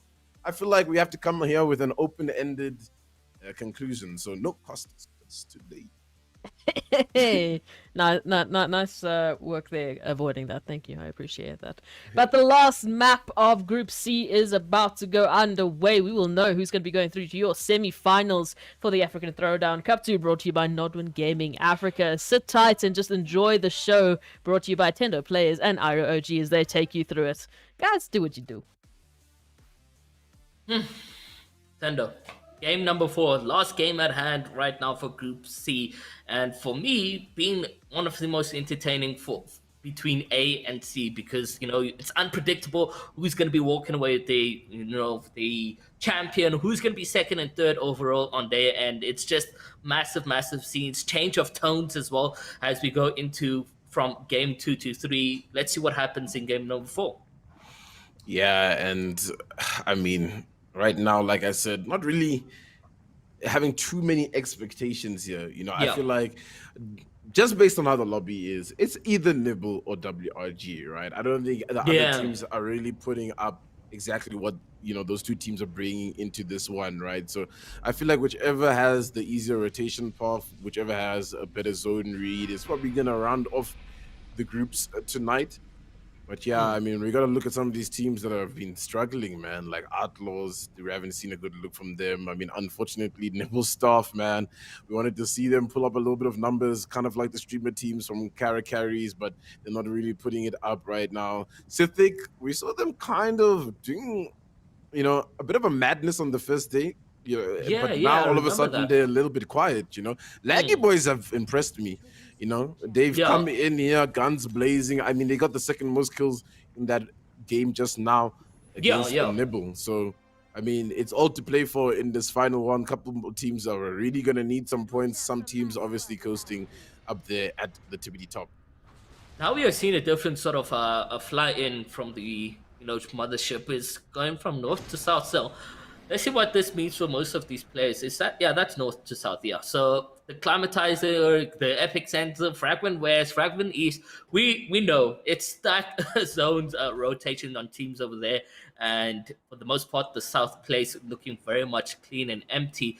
Thermal station was contested by the likes of demons in heaven with the players WRG. For the most part, WRG did hunt them down, did get those eliminations, but it was that third party to sort of knock them off their feet and send them back to the lobby. But yeah, this match over here is going to be very much interesting to see exactly what will be going down. I'm hoping for, another champion rather than WRG and Nibble. Please, let's see a story to tell from maybe even Laggy Boys or Secluded, because they know how to take the aggression points and get some eliminations. And for the most part, it has been working for them since game number 1. Yeah, man, maybe a young Demons in Heaven as well could pop through, you know, cause a little bit of something in the lobby. Guys are right now does seem to be popping off. Bit of damage has been exchanged, but everything seems a little bit calm for now. The team is going to make their way out. Oh, it doesn't seem like an easy way out as the shots are coming through here with the wingman. The knock is through. Outlaws looking to get back into this one. They've been struggling the entirety of this group stage. Yeah, our representatives from Nigeria trying to put some decent damage in and clean this fight up. Hopefully for them, they can get these points, get into this final zone and work it. And I mean, looking at that zone, quick glimpse. It's, again, I think here, WRG and Nibble, I hate to say it, have a really good zone gifted to them. It's pulling towards the south side a little bit, not too much. It's a little bit central, but south side towards that east side a little bit. So really easy rotations for them to get into the zone. LLG now trying to disengage as they can with 2 players on their name. Hopefully a banner recovery has been made as well. And yeah, Lava Siphon, really interesting. Oof, we're gonna see a couple players pinched over here, being sandwiched, then comes down to that. But Nibble Esports already getting involved in the action over here. And you can see a team wide coming in to play for them. And when do they stop, Tendo? Like, when does this team generally stop? When do they stop? Indeed, it's when you stop putting people in front of them, and it seems like people don't get the memo. Alpha Carnivore, and this is bad for Alpha Carnivore. They haven't been doing too good tonight, and surely if Nibble takes them out, yeah, it's gonna be curtains for them in the African Throwdown. Nibble, obviously unrelenting, though they don't really care about it. They'll take out whoever is in front of them. That zone pulling to Lava Siphon, and I mean, I'm getting flashbacks from when we saw Vibing in that position at Lava Siphon, when they clutched that one game out on the first day of the African Throwdown. And I mean, yeah, it's priming up to be another one of those. Look at WRG's rotation, though. They're opting to go into where staging is. There is a team there, but Lone is so far. I believe Lone's probably taking the jump tower just based on the position that he is. So he will be able to regroup with the team as quickly as possible. But that team there could catch the jump on the 2 players, and that could be really detrimental. But look at Climatizer as well. It's popping off here. And it's a good thing we tune in here to these Prowler shots. Laying it down. Cummings, though, goes down, unfortunately. Swooping back in here is the team of 69. They're looking good to clean this one up, and there have been so many contestants here at the top of the map. Honestly, 69 have been doing really well. Game number 3 and 4, which is what we love to see. You know, it's a story to tell. And Kato, honestly, beaming, getting the most for his team over there. But it did look like X-Tex was the player to get the beams with the Prowler. And the Prowler really being a weapon at hand of Spawn over here. Yeah, it does a lot of damage. That SMG obviously being added to the game when it was in the care package, obviously, in the previous seasons, but now back as Law Loot says, smiling with the flatline, trying to do a little bit of damage, and the boys, yeah, in a bit of a tough spot. They've been doing all right thus far, but they haven't really picked up too many points, so for them, they really do need to survive as long as they can. Yeah. But it does look like WRG is going to try close the distance for the most part, and they want to get involved in this fight. And you know, WRG know how to set that dominance, and doesn't look like for this time around they are gonna full commit. They got that bloodhound, so they can scan in to see exactly where the locations are. But for the most part, Rexu just trying to make the rotation to regroup with the team. And Nova getting ready to use his seer scan. And yeah, for the most part, yeah, you mentioned, you know, the boys that haven't had that real pop-off yet. So it could be detrimental in curtain closing moments for them if they get eliminated over here. On the other hand, DNS are absolutely beaming with that R301. It does look like we are getting a disengagement from that race because he was quite shot up quite early, and it's early access up against DNS as Inderative manages to pick up a knock on his end. He's going to get knocked on him, and that is not going to be looking good. We got 2 knock players from the oppositions right now. A Q is going to be popped and a revive potentially coming into play right now. A thermite being thrown, but it's too far out into the skirts. A third party as well as we look now behind in this position that could potentially come into motion. There goes a Q into the W key format, and they're quite close to each other for the most part, but DNS do look like they're getting into the cave to disengage as much as they can, but Shocker not really knowing where the positions are of DNS, and there's a good beam from Frankenstein. Lots of teams in this area just caught in a rotation.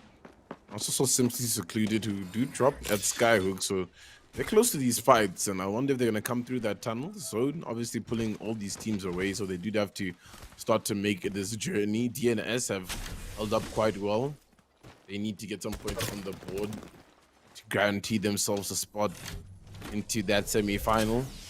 We haven't seen much from them, so for them, yeah, again, I mean, all these teams, like, we need to just survive as long as we can. And look, you can see that definitely just based on the number of squads. Talon, please just get out of the open, get through some cover, and get a heal off. Oh, the dead slide as well on the mountain. Oh man, that literally is the worst thing in Apex Legends. I feel like when you're trying to retreat and you hit a dead slide and it just doesn't go your way. But Zone right now going the way of course, Lava Siphon, with a couple of teams already situated. Look where Nibble is. They're in and around that zone. They know exactly what's going to be happening. Lube Goats in a bit of a tough spot here, though. Listen, let's move here. It does look like it's Outlaws yet again finding themselves in a fight in a good position over here. You can see a play now going into the stairs, and it just leaves Zede who's left alone as he's able to beam and crack the player with that Alstar.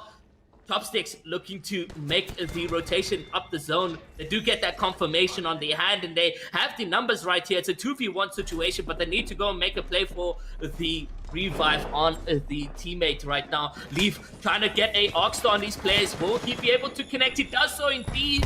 Doesn't get onto Chopsticks, however, but it's a good grenade from him.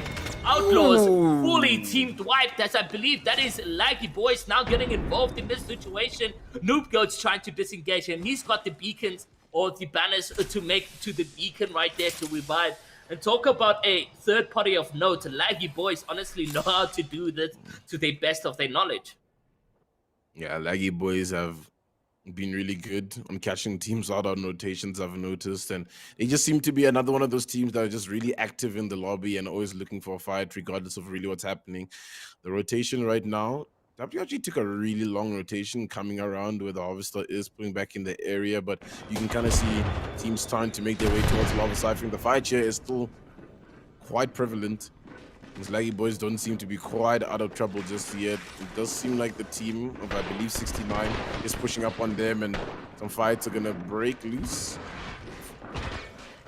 Yeah, man, they're just running through the tunnel, and they're just trying to run as fast as they can, and being stuck in this tunnel is kind of tough. 69 causing a lot of pressure as the team's just trying to pull out as fast as they can. And they're just trying to close off the distance. Valkyrie, actually, from the Dogs. So, interesting to see Valkyrie getting picked in this lobby. Laggy Boys. My goodness, I swear, English can sometimes be the hardest language in the world. But Laggy Boys making their rotation out. They're safe for now, but there's squads again in the area as we see a team kind of pulling up on this location. We did see Leafy potentially getting the revive on his players right now, as Seth and Craneval are alive right here, but Leaf Zere probably going to be pushed over here by Inakato as well as the dog. You do also got Laggy Boys on the right side over there, so it's going to be interesting what goes down here. It's a little bit of a fest, a bloodbath that we could expect from these players right now. And for the most part, it does look like, Rebirth Laggy Boys are able to keep on running, but behind them is Inakato and the dog. They're not looking to stop right now. They want this pressure moment and these kill points at hand, and that could really change things around for them. But Laggy Boys just trying to disengage as much as they can. There goes the beams across the board with a vault at hand right there. Also, Valkyrie taking out her out over here, or one of her abilities, and dealing some damage. But just look at how Laggy Rebirth and them are just trying to run, and there goes the beam for the most part. A wingman knocking in the cost of taking a bit of damage, and he needs to get some cover as Rush Titan now has the high position, but that's third party situation getting involved, and he's been all the way now to literally 40 HP as he uses his Q on Octane. That detrimentals his HP as well.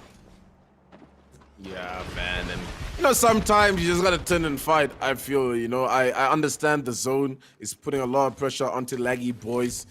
They really don't need this right now. I mean, their position is pretty good. They've been getting a lot of points throughout these games, but you never want to just falter in that fourth game. You always want to retain your consistency. And I mean, 69 is just blood hungry, dude. They're just running after this team. They've already got wounded players, but they don't really care, and they're driving into a third party. As the teams from Harvester are seeing this unfold in front of them, it's just Rush Titan, only player up, can try survive. Oh, the wall bounce comes through from Inakato. Oh my goodness, the plays are clean and gets the player down. It's showing exactly why 69 has been such a problem to deal with for a lot of squads on these rotations. They're good with their fights, man. They're really good with their fights. They start from the north side of the map and just clean in as the zone comes through. But lots of squads stuck here. Oh, I thought that player fell inside the lava. But nah, everybody's a little bit steady. What a flick shot. Oh, you gotta love the reposition coming from them as well, man. They're just playing so nicely. Yeah, I love what I'm seeing from 69. Definitely well played as well, and talk about doing it in class and skill. They get into a good position over here. Don't care who they run into. If there was a team over here, they just go guns blazing in, healing up to their best that they can right now. But yeah, 69 honestly doing the most in this lobby over here. We haven't seen too much from Noble or WRG. In fact, for the most part, I'm unable to detect WRG on the map. It's right here. Does look like boys. Yeah, this player just doesn't even notice they're getting shot from behind the back.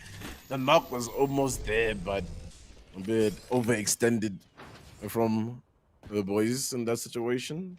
Still 12 squads up, so you can definitely see how hectic it is right now in the lobby.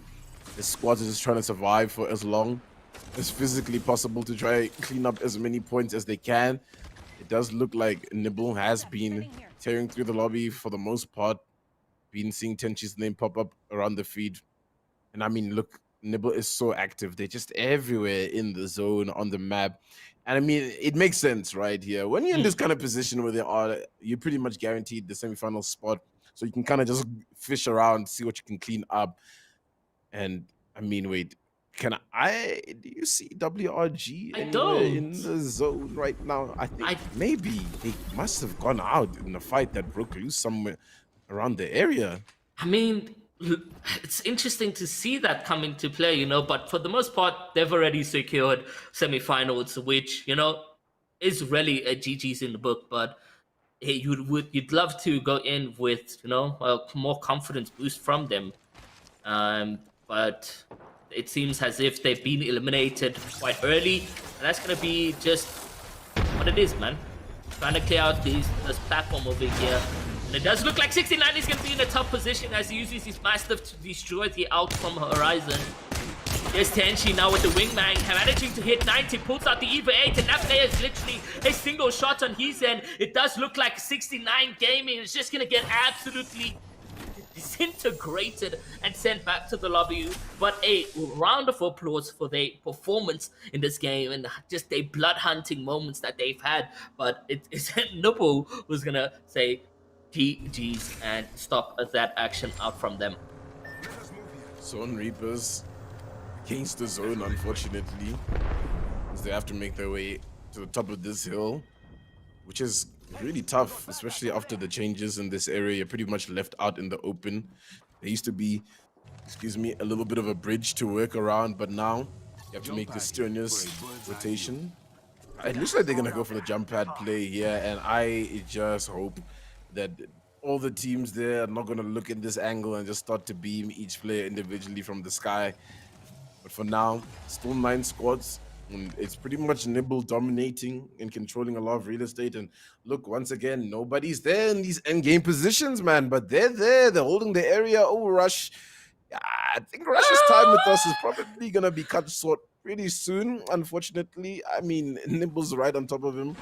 Oh, no, Kraber in the hands of Tenchi. This could get a little bit unruly here. I mean, and an L-Star. Oh, it's about to get hectic as the lobby is going to dwindle down pretty soon. And So- got Buster, that 30-30 repeater. Remember game number 1? You could see madness from him. Yeah, man. I mean, the entire NODWIN roster, pretty much just gunsmen, you know, marksmen in their own right, cracked aim all around the board.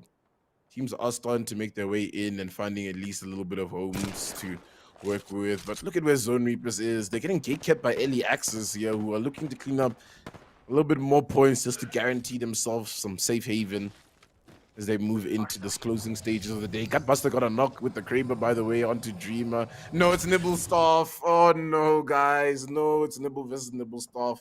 Nibblestaff is doing so good this game as well. No, guys, you hate to see it. Ah. It's like when that snipe comes into play and you see the kill feed, you're just like, oh no, I've done my management wrong.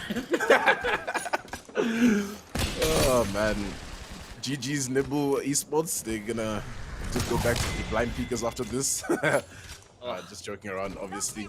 Bit of fun as they do clean up NODWIN stuff. Unfortunately, NODWIN esports, don't get it twisted. Gutbuster, Tenchi, and 20. Been putting up a lot of numbers. Early access on the edge of the zone, just trying to gatekeep as much as they can. Squads have made their way in. Everybody's steady for the most part, and 20. They're just like lobbing the Kraber around, the 3 of them, eh? Because Gutbuster got a knock. I mean, we saw Tenchi with it. It's just like, hey, let me get a turn, guys. Let me have some fun. That is what is at hand right here for NODWIN. It's some fun. They're going left, right. Look how separated they are. Tenchi is trying to get the most damage. It's like, who can be the MVP as Tenchi now deals a lot of damage, but also being held to him on his end over there, and now takes that Q out of that position. Early access trying to take advantage over what has Tenchi done to the oppositions over here. Early access is getting involved as well, and Tenchi still needing to heal up. That all-star from a long distance still getting involved. There's a Kraber hand. Will he connect? Unfortunately, not able to 20 with the Kraber hand right now, and he's trying to line up in a beautiful snipe coming in from 20. 20 starts stopping any moment right now as he got that L-Star lined up, trying to get as much as he can, getting involved over here. Talk about a massive snipe on his end, however. He's going to try line up another one, and it's a 99 body shot coming in from him. 20. What are we witnessing from you over here? Has to swap out that Kraber, obviously running out of shots, and things are getting hectic for NODWIN as they're just trying to fish every single fight. So much damage on each player and kills as they pretty much control the lobby for the most part. There's still teams up, still teams that can be a little bit of a threat. The boys have done pretty well to get themselves a good spot here, and they need these points to really guarantee themselves in that top 10 for the most part. Any access have stabilized as 5 squads are left. Zone will be pulling in quite soon and causing a lot of pressure. These teams are stacked on top of each other. It's gonna be really hard to play for him. Gutbuster with the 30-30, man. Just any piece of your body that he can see, he's just gonna claim it pretty much. Yeah. Snibbles looking to get a little bit aggressive here. You know who I still see alive is Leaf ZA. He still managed to work his way as a solo in this position. Early access is trying to deal the most, but Zelly now needing to heal as he takes a battery. And let's see what can go into play. Tenshi looking to get a knock, and not exactly sure who that was. Crane Novo who gets eliminated on his end. The wingman on any weapon, give them the weapons. They will deal and show you how to use it for the most part. Yeah, unfortunate for early access, down to one member, but they've done really well to get as many points as they can. And it just seems like all the squads are stacked up kind of just on the side of the area. Oh, Tenchi's coming through here. He's looking for a couple of picks. He's got the wingman in hand, trying to find something. He's got a corner and there's a player there. Unfortunately, there's the nade from 20. Just Kobe them once again. Nibble esports at this point should just be playing in the NBA with these nades that they've been throwing. Zelly's still alive, how? But not for much longer as they close him up and Tenchi takes him out of the game. 3 squads left. All of a sudden, look where they're hiding, dude. Oh no, they're unsuspecting Nexus Gaming. They're gonna look for you. And it's just Nibble raining down terror. Gutbuster comes down with the, oh, it's done, it's closed, we're finished. That's it. Let's go to the semifinals, everybody. What a game from here. I'm expecting 20 plus kills. It does look like 20 has 16 to his name. We have our Apex champion. 16! 16 to his, I swear I saw that on the banner. We're just gonna have to wait for those statistics to come through. I'm not even lying. I swear I saw the champion 16 under the banner, and what a fantastic display that we have from Nibble.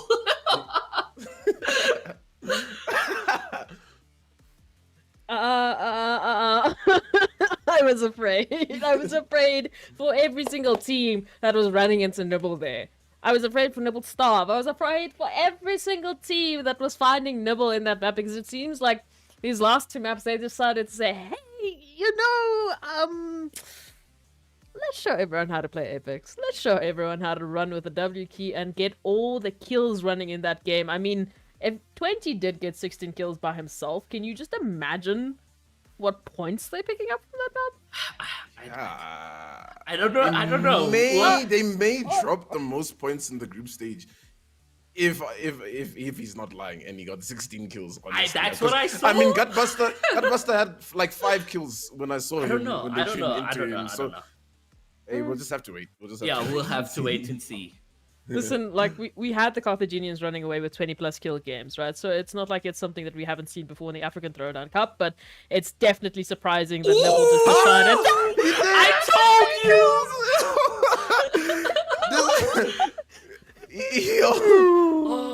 It's Tenchi. not 20, it's Tenchi. Tenchi, yeah. I was thinking to myself, I was like, I think I saw Tenchi with 10 kills, and I was like, whoa, this man is kind of going through this lobby, kind of crazy, looking for these picks, but 16 kills, 3,000 damage. Beautiful, beautiful. I don't think I can continue, guys. I need to go sit down. I need to have a moment. Okay, Nibble. Okay, blind peekers. Look, that joke you made about them being blind peekers after this, I don't think Nibble will let them go after this tournament. Let's be honest. Regardless of what they did to the management team, I don't think Nibble can let go of the blind peekers coming through here with a performance like that in your last group match of the African Throwdown Cup 2 coming through to your screens, brought to you by NODWIN Gaming Africa. It's ridiculous. It's okay, it's fine. I've composed myself. We still have to wait for those standings, of course, the overall standings as they come to your screens. But with this being the case, our last group match would be done and dusted, and we will know who's going through to your semi-finals, which is insane. Tendo, I need you to give me some time to relax. So take me through some of the highlights of today's games. I mean, I feel like that second game rather that we watched in this group was pretty explosive, had action all around, and I mean, it was pretty exciting, you know, had us at the edge of our seats. So I think that was a pretty big highlight of the night. And I mean, after that, it was just Nibble domination, right? I mean, what else can you really say? They kind of just ran through that third map, and then fourth map. They were just like, all right, guys, this is who we are. We're a really big threat in this competition. You better just watch out for us. You know, it's hard to even say any other moments besides that first game. You know, because yeah, man, the lobbies also just like died immediately, right? Because we had like 16 squads in that fourth map, and then we were like, okay, cool, you know, everything's kind of slowing down, everybody's making these rotations, and then they just started dropping like flies. You know, I just want to bring up this thing that this caster Tendo Play said before the fourth game. You know, he was talking about WRG obviously taking the fourth game. Yeah. I'm caught red-handed, unfortunately. I feel like I needed to point it out there. Nipple said no, Tendo. No, Tendo. We're gonna be taking this one. We're gonna be taking this one in absolute style. And I mean, with that being the case, naturally we're gonna be seeing them in the semi-finals. But let's take a look at your match for what? Sunday. Guys, there was no kills for the rest of the lobby. Literally, they just they sucked everything up. They killed half the lobby. Right numbers here. They killed half the lobby. Wow. 30 kills. That's 50% of the lobby. That's oh my, that's kills across the board. I don't think this has ever been done in any African Throwdown. Hey, I'm not reading this, guys. It's up to you, hey? Tendo, you take it, bro. You take it. I mean, of course, we've got Nibble rounding off that fourth game, dropping that 30 bomb as a squad. Lovely performance. Noob Goats come straight after with 13 points. Early Access with 9 points. They were looking pretty good. You know, just tough situation for them to deal with, having to face Tenchi in that end game. Nexus Gaming, who we saw, unfortunately, just pinned at the bottom there. They managed to get the placement points, and at the end of the day, guys, this look, placement points really do bring it all back for you. 69 did pretty well there, finishing at 5th.